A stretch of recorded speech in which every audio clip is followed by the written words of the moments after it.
What if the biggest thing holding you back isn't your past, but the way you've been looking at it? I think something just clicked for me about the past few years of my life. One thing I've realized is that our perspective is shaped by where we are standing when we look at something. The same situation can mean something completely different depending on whether you are looking at it through fear, pain, survival, healing, or peace. When you are in survival mode, your brain is focused on protecting you. It scans for danger, looks for threats, and often fills in the missing pieces with the worst possible explanation. When you are in survival mode, your brain isn't trying to understand everything. It's trying to protect you. It focuses on what feels threatening, painful, or dangerous. There isn't much room for nuance, complexity, or alternative explanations. But as you begin to heal, something remarkable happens. You start seeing the same events from a different perspective. Your mind slowly regains the capacity to see more than just the threat. You start noticing perspectives that were invisible before. Not because the past changed, but because you are no longer looking at it through the eyes of someone who is fighting to survive. For the longest time, I believed that everything that happened over the past few years was happening to me. Looking back now, I don't think that was true. What I realize now is that the universe loves us more than we can imagine. Every challenge we go through is not there to destroy us.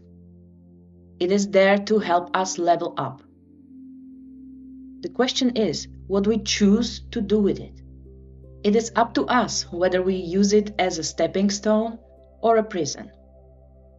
We can allow it to make us stronger, wiser, and more resilient, or we can remain trapped in the role of a victim, waiting for the life to change. Over the past few years, I went through a burnout that nearly broke me. In many ways, I'm still healing from it. At the same time, I was going through the collapse of a toxic relationship. Alongside that came my first spiritual awakening and the return of buried childhood memories and unresolved trauma that had been hidden deep within my subconscious for years.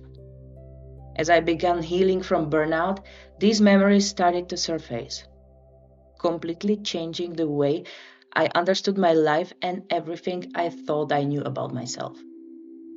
For a long time after these events, I believed that everyone in that environment during that period was against me. Now, I don't think that was true. I think that was simply how my brain interpreted reality at the time. When your former partner sees you struggling and chooses to betray your trust and protect his own interest rather than to support you, it changes the way you see the world. At a time when I desperately needed understanding and support, I felt as though protecting his image and reputation mattered more than helping someone who was falling apart. Without realizing it, I slowly began seeing myself through his critical eyes. If he treated me like I was the problem, I started assuming everyone else saw me the same way. And before I knew it, I was projecting that belief onto the people around me. That experience affected how I viewed other people. I started questioning everyone's intentions. I became suspicious of people's motives. I saw danger where there wasn't always danger.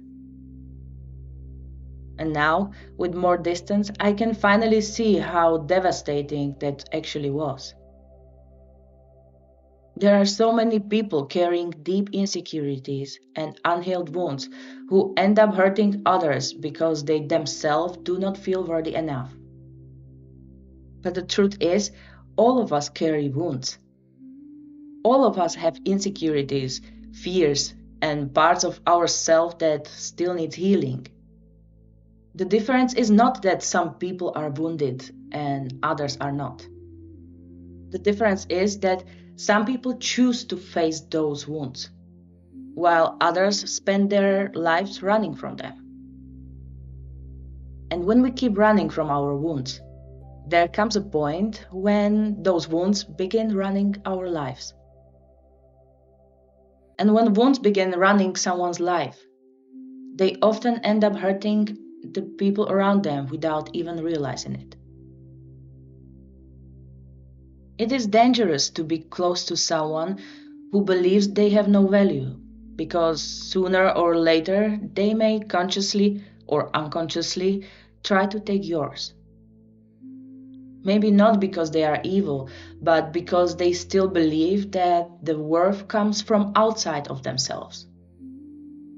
They haven't yet realized that the true self-worth can never be given by another person. It has to be discovered within. You must believe in yourself first. This is very common for people who grew up in emotionally unhealed families because these dynamics often feel familiar. Looking back now, I realized that this whole situation was far more complex than I originally thought. And now I feel grateful for the people who behaved with maturity during that time, even if they themselves probably didn't know exactly what to do in that situation. Only now I can clearly see who acted from maturity and who took advantage of the situation. I couldn't see that when I was still in survival mode. Survival mode pushes everything else aside. It narrows your focus to one thing only: staying afloat. In that time, my attention was consumed by questions like where I will live, how will I recover, what will happen next, how do I survive this? I didn't even want to leave the country where I had built my life, but I had no choice. I felt trapped. Looking back now, I think it was also part of my calling. The universe had to pull me out of that environment because I could not see clearly while I was inside of it. Only distance can give you perspective. Distance allowed me to understand what was really happening. These past years gave me something I never had before: peace, space, and time. Time to think. Time to reflect. Time to reconnect with myself and align with higher consciousness.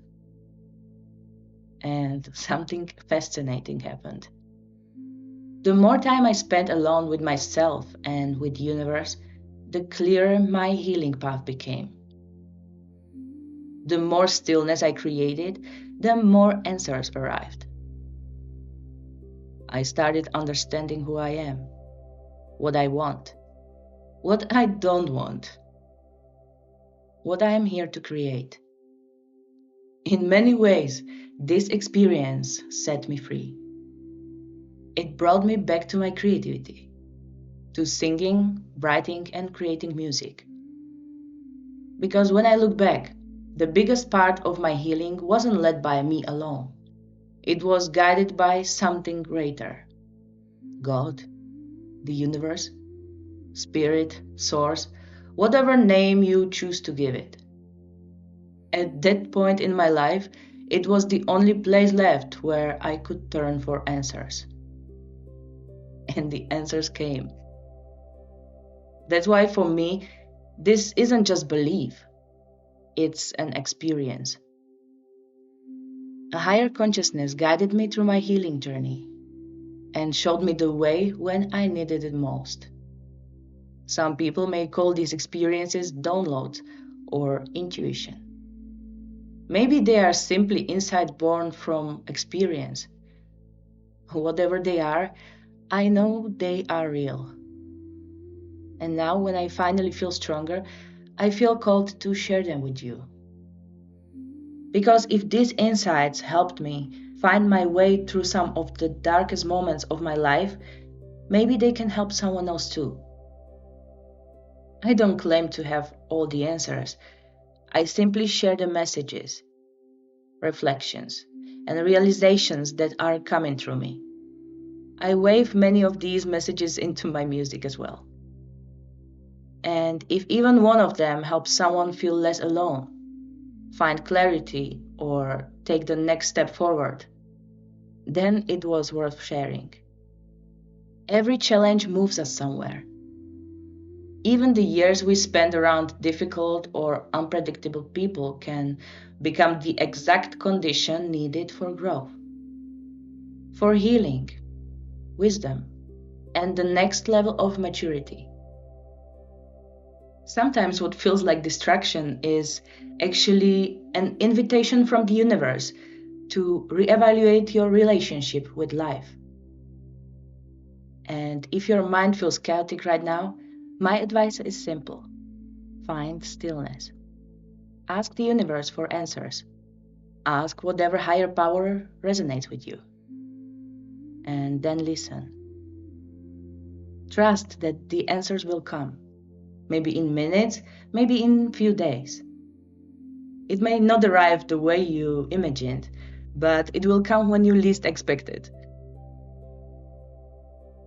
And one day you may look back and realize that what felt like the worst thing that ever happened to you was actually the beginning of your transformation.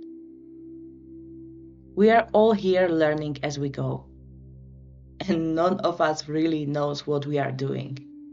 And that's part of the beauty of it. Thank you for being here. Keep evolving, people. Love you all.